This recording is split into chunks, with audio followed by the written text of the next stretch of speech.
Assalamualaikum guys, welcome to another day with a new video in Programming is Live YouTube channel. I hope you guys are fine and doing well. In the previous video, we were learning about some registers. If you didn't watch that video, go to the link in description. In this video, we will see some indexes and pointers. So without wasting any more time, let's start the video.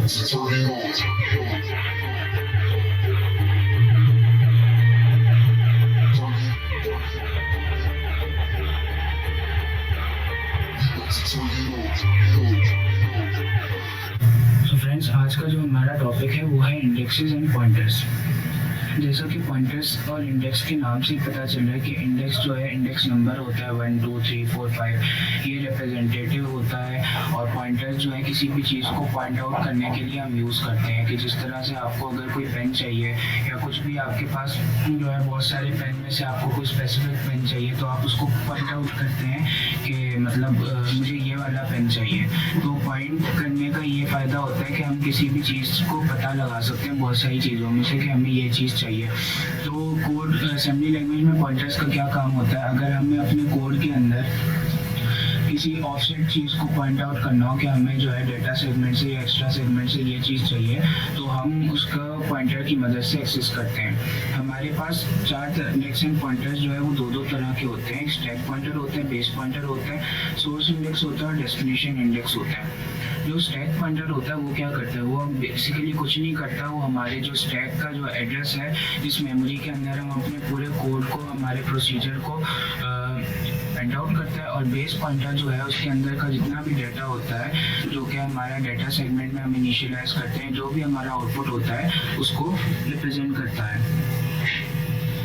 Source index, source index क्या होता है? Source index हमारा ये होता है कि अगर हमें मतलब डेटा सेगमेंट में हमने कोई भी जो है वो चीज़ हमारे इनिशियलाइज करवाई है और हम उसको मतलब पॉइंट आउट करना चाहते हैं तो हम सोर्स इंडेक्स का इस्तेमाल करते हैं। मतलब हमें अगर डेटा सेगमेंट से कोई चीज़ को कहीं और भेजना है तो हम सोर्स इंडेक्स से उसको पॉइंट आउट करेंगे कि हमें जो है डेटा सेगमेंट से वो इस चीज़ को किसी और सेगमेंट में भेजना है। अब डेस्टिनेशन पॉइंटर क्या करता है?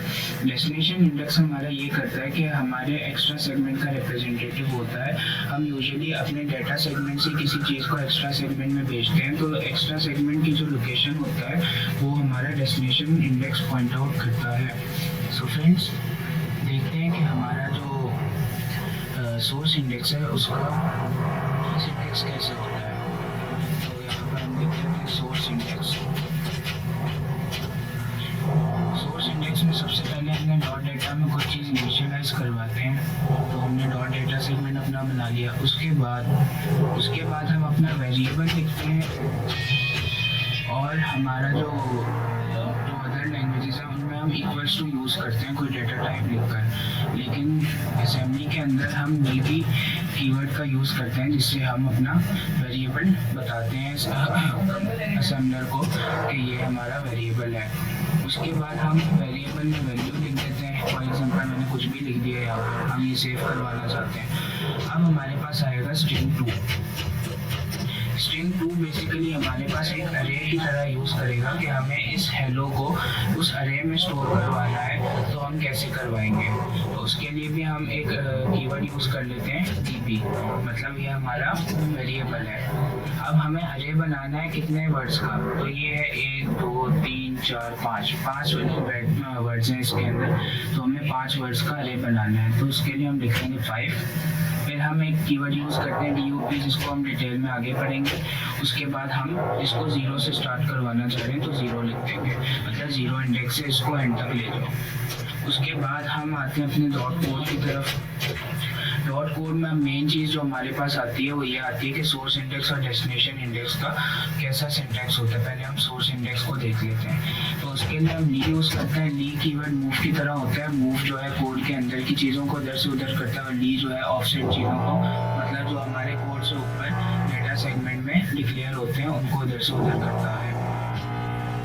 Sorry for the background voice, मेरे घर के पास कुछ काम चल रहा है तो आगे चलते हैं।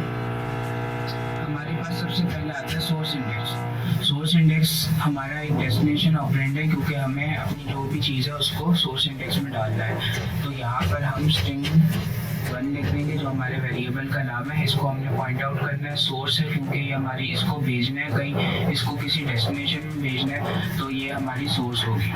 अब इसके आगे से हमारे डेस्टिनेशन इंडेक्स का सिंटेक्स आता है, तो यहाँ लिख देते हैं डेस्टिनेशन।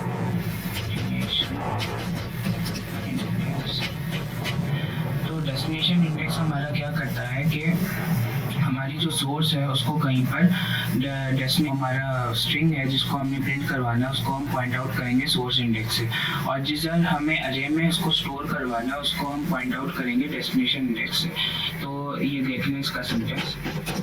तो ये हमारे पास DI हो गया, और हमारी जो सेकंड सोर्स थी जहाँ पर हमने अरे को डिक्लेयर किया था, हमने अरे का वेरिएबल बनाया था, उसके अंदर हमने इसको स्टोर करवाना है, तो ये हमारा डेस्टिनेशन इंडेक्स हो गया।